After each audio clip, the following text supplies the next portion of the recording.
Welcome to Search for Signs. My name is Gary Willing. If this information interests you, please press the like and subscribe button and press the bell for notifications. There we go. You there? Yeah. All right. Hey, Marc, how are you doing today? Great, Gary. How's it going, man? It's going well, thanks.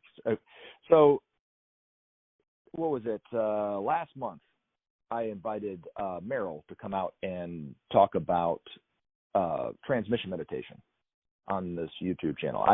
I've been doing the YouTube channel since February of last year. So mainly it's me talking, and this year I want to bring on some people who I know a little bit about this story from their perspective, that they can maybe share their side of the story on some things and get a different perspective for people who are listening to this. And that's why I brought you on to talk about it. So I'm not recording without your permission now, am I? No, not at all. Not at all. Okay, good. It's a big issue these days, isn't it? I know, right? You know, especially if I was with the NSA or something like that. But, they'll probably pull the video just for me bringing that up. But no, I'm kidding. No. So you have known about Maitreya and Benjamin Creme since, what, 1980? You said 1980? 1982. 1982. So a good chunk of time. So that was right around the time that Benjamin Creme made his big announcement and the big push to try to get Maitreya on his first interview on TV was around that time. So there was a lot going on when you came on the scene, right? Right. Excuse me. I came on the scene. Pardon me. I came on the scene about a year after that for the first time. Oh, okay. In the wake of all that, I kind of got interested and then involved. So what really drew you to this information? I saw a book at a bookstore about 1981 or 82, and there was this blue background, and it had this big red diamond with filigree around it. And it said, "Messages from Maitreya the Christ." And I looked at the title and I got, what on earth is this, you know? So I kind of ignored the book, but it was in a bookstore that I happened to frequent, every other week because it was near where I worked. And finally I went in one day and the book sort of kept drawing my attention for some peculiar reason. So I just said, oh, heck, let me buy it. Let me see what this is about. And I did. So I read the messages, and then I got a related book, which is called The Reappearance of the Christ and the Masters of Wisdom, also by Benjamin Creme. And reading the messages, I found totally convincing. And then reading, especially Ben's preface to his first written book, which I found so coherent and logical and down to earth and practical and yet expansive at the same time, I just thought, this is really good stuff. This is the real deal. This is not just some flight of New Age fancy. This is something solid and sensible and essential, and especially the discussion of political and economic justice, the addressing of the problem of the great discrepancy between living standards in the world, and how that was an enormous issue for the human race, and one that of necessity had to be solved and solved correctly. Of course, we still haven't done it, and the fact that we still haven't done it, in my view, is a great contributing factor to the reason we have such an incredibly troubled, imbalanced world. Now, people are always really concerned about this being communism or not so much socialism, per se. I mean, socialism in this country is considered an evil, right? I mean, that's what politicians call it, right? So is it socialism and communism? Because I've been beating my head against the wall trying to tell people that it's not at all what people think when they think about sharing the world's resources. They always think it's everyone makes it, gets a certain amount of bread every month, a certain amount of pair of clothes, a certain amount of, vegetables or whatever, or milk or whatever. That's not it at all now, is it? What Maitreya is talking about. No, not really. And as a preamble to my response, let's point out, it's not exactly as if unbridled capitalism has been anything other than a disaster for the world. socially, politically, economically, environmentally especially. I mean, let's really call it as it is. Unbridled market capitalism. You have, what, 8 to 20 people in the world who have a greater net worth collectively than the bottom half of the world's population, 3.6 billion people. I mean, nobody could possibly call that a balanced, sensible set of circumstances. And then the way our economic system goes on in its greed and competition and consumption, you know, as if the planet is just an ATM where you can take whatever resource and despoil the planet any way you want. And these are I think you might agree, these are the fruits of unbridled capitalism.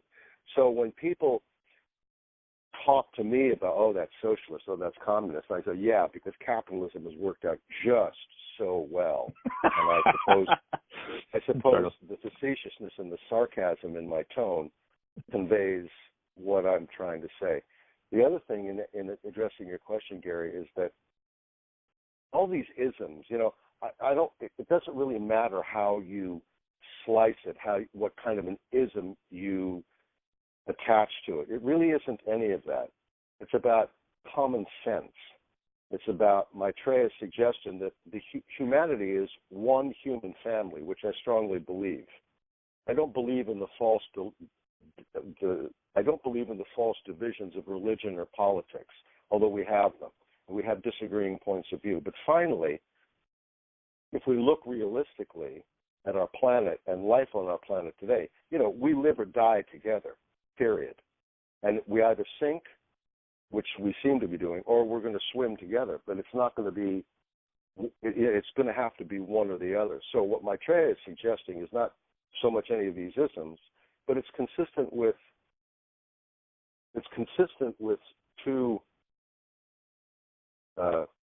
the findings of two resources. Firstly, it's consistent, as I think you know, with the United Nations Declaration of Human Rights from 1948, especially Article 25, where it says that every man, woman, and child on this planet has the right to adequate food, shelter, health care, and education, and security in old age. And also, there was the groundbreaking Brandt Commission report from 77 to 80, where the former Chancellor of Germany, Willy Brandt, got together economists and social thinkers from across the political spectrum, from the far so-called right to the far so-called left, to try and come up with a way coming out of the 1970s to address the future economic problems of the world. There was a groundbreaking study, and it was submitted to the world in 1980. In 1981 in Cancun, Mexico, as I understand it, the world body voted on it, and the world body voted 142 to 7 overwhelmingly to adopt many of the suggestions and the advice of the Brandt Commission report. 7 nations voted against it, but among those 7 nations were the United States and Great Britain, then, as you will recall, led by Ronald Reagan and Margaret Thatcher. So even though the vote was overwhelmingly in favor of the recommendations of the Brandt Commission report, essentially the U.S. and the U.K. and 5 other nations shot it down. Then we went into market capitalism. We've had 40 years of unbridled market capitalism, and here we are. So the idea of economic justice for all the world's people, consistent with Article 25 of the United Nations Declaration on Human Rights, is really what Maitreya is talking about as a necessity. Now, real quick, go back to that now, because I know Benjamin Creme talked about Maitreya was not involved in the Brandt Commission, but helped to inspire Willy Brandt to bring about the Brandt Commission. Did he not? Precisely. I mean, there are people in the world who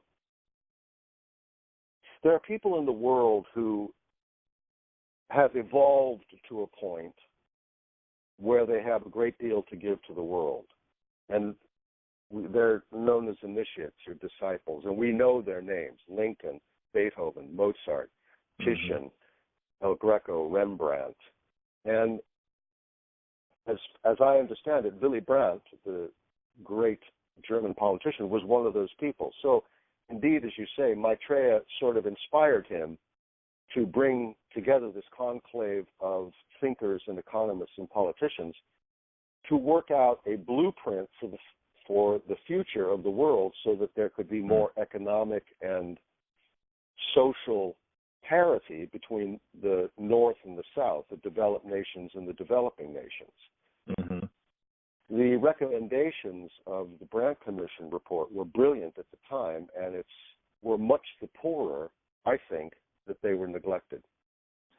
But it also, you very much so, I agree. And then the other thing too is that I've always talked about this on this channel, and I'm sure you have in talking to people about the Maitreya, and of course Benjamin Creme talked about this all the time, is Maitreya didn't come up with the Brandt report himself. He talked to Willy Brandt about bringing those people together to come up with it themselves, right? Which is really the way that he's going to be approaching all the solutions to all the problems that we have, where they're not. He's not going to go, okay, well, I already have it written down. This is what you guys need to do, kind of thing, right? He's okay. Yeah. Here's an idea, here's a problem that we need to work on for a solution, which Willy Brandt was perfect for that kind of thing with his global connections and so forth, right? But he had him do it with his group, not Maitreya, right? I mean, does that make sense? Right. Yes, it does. And what you're just bringing up now is a really, really critical distinction. Yeah. So we hear that if Maitreya is who he is, why doesn't he just walk in and take over? But that's not the way it works. Mm-hmm. Just as you've pointed out, Maitreya has said, I am the architect only of the plan. You, my friends, are the willing builders. So his method is working through humanity to affect these changes. And that's why it's slow. That's why it's slow. Because humanity is everything. We can see this in the world today. We have tremendously insightful, brilliant, visionary people. We have people who are unfathomably stupid and blockheaded, and many of these people, both kinds, are in positions of power. But the masters in Maitreya, and the masters being his group of similarly enlightened beings who are here with him to help us write our course, they don't just snap their fingers and make it happen. We have to do it. We have to understand why what he is proposing is essential. We, as humanity, have to understand why what he is advocating is really the only course to a livable future. And more, the extent to which we do not adopt what he suggests, then we see the world that we see now, fraught as it is with terror, with war, with dissension, with unhappiness, with problems of all sorts, So as I know that you know, Gary, Maitreya, his answer to this is sharing. It's the one thing that hasn't been tried, sharing on a global level.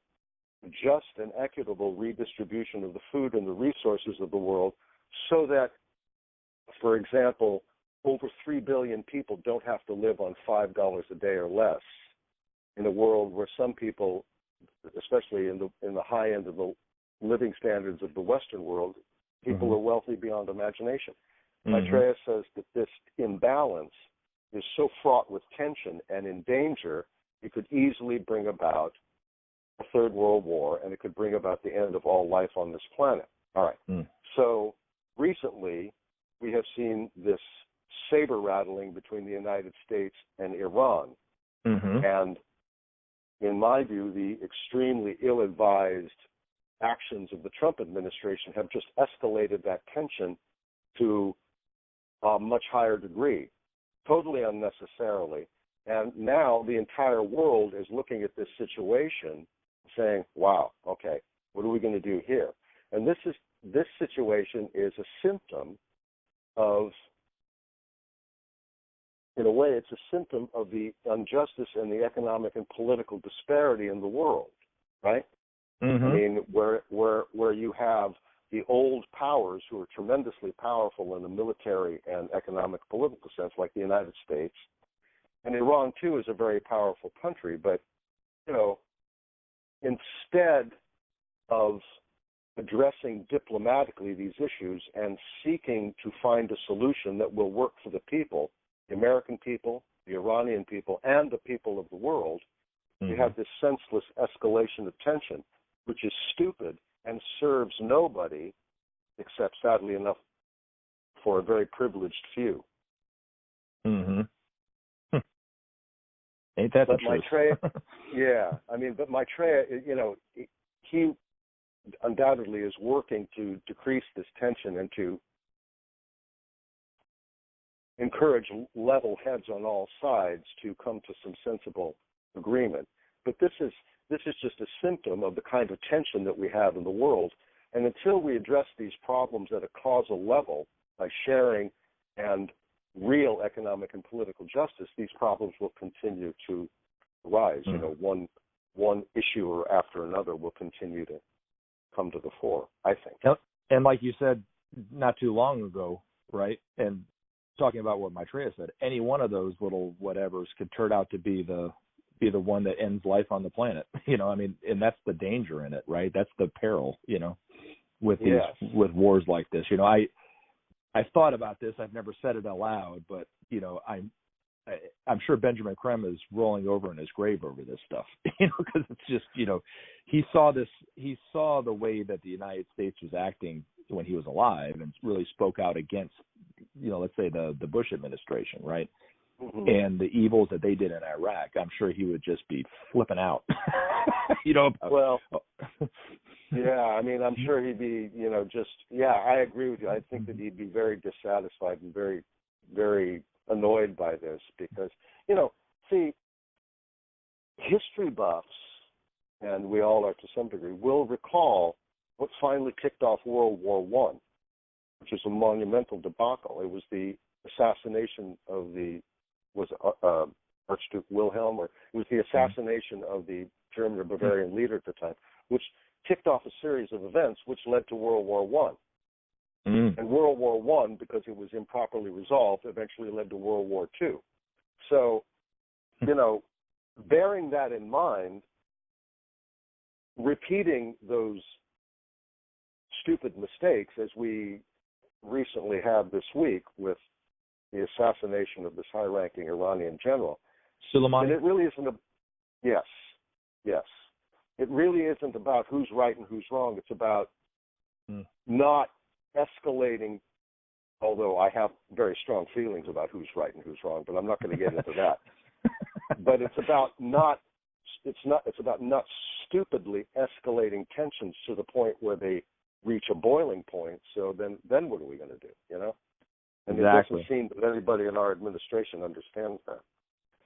It's like what Yogi Berra said. It's deja vu all over again. Right? So not to make. You can either laugh or cry at this situation. It seems like Iran is trying to de-escalate the situation. And I don't know about this shooting down of this 737.